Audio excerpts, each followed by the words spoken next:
Welcome to Pindar Poetry. We hope you learned something new. You already have a plot. Start by identifying the figure and axis handles so you can control view programmatically. First, set axis auto-scale to manual to prevent Matlab from overriding your limits. Then enable interactive zoom with zoom on, or create a zoom object using z equals zoom, GCF, so you can configure callbacks.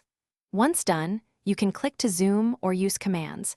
This gives precise control versus only using the toolbar, and it avoids accidental auto-scaling resets when you redraw.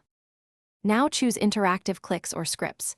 You can type zoom 2 to double the magnification or call zoom z1/2 to zoom out programmatically. For precise framing, set xlim, xmin, xmax, and ilim, imin, imax.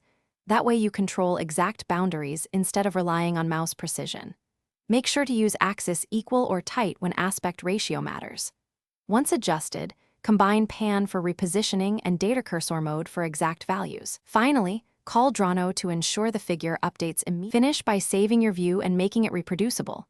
Capture axis limits with v equals axis or store xlim/ilim pairs, then restore them when needed.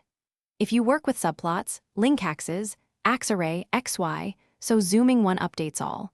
Save a static image with export graphics or save as. If the limits unexpectedly revert, make sure axis is set to manual and call Drano. This forces Matlab to process pending graphics events. That single troubleshooting step fixes most cases where plots refuse to stay zoomed. Thanks for watching. Consider subscribing if we helped you.